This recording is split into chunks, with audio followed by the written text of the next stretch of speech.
ننکانہ صاحب deputy commissioner زاہد پرویز وڑائچ کی ہدایت پر پنجاب فوڈ اتھارٹی کی غیر معیاری اشیا اور مضر صحت دودھ فروخت کرنے والوں کے خلاف کاروائیاں جاری، انسانی صحت کے دشمنوں کے خلاف کاروائیاں جاری رکھی جائیں گی۔ ننکانہ صاحب ڈپٹی کمشنر زاہد پرویز وڑائچ نے کہا، ضلع بھر کے ریسٹورینٹ، شادی ہاز اور سویٹس اینڈ بیکرز میں صفائی ستھرائی کے ناقص صورتحال ہرگز برداشت نہیں کی جائے گی۔ شہر کے داخلی اور خارجی راستوں پر ناکے لگا کر گوالوں کے خلاف کاروائیاں کی جا رہی ہیں۔ دوران کارروائی 40 سے زائد دودھ لے جانے والی گاڑیوں کو چیک کیا گیا۔ دوران کارروائی 6500 لیٹر دودھ کے ٹیسٹ کیے گئے۔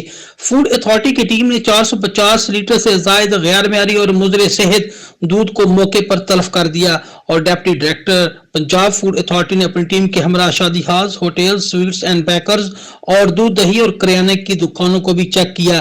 اس موقع پر ڈپٹی ڈائریکٹر فوڈ اتھارٹی نے کہا کہ دوران چیکنگ 30 کلو مضر صحت گھی، 320 ساشے گٹکوں کو موقع پر تلف کیا گیا۔ غیر معیاری اور زائد المیعاد اشیاء فروخت کرنے والوں کو 3 لاکھ روپے سے زائد کے جرمانے بھی عائد کیے گئے۔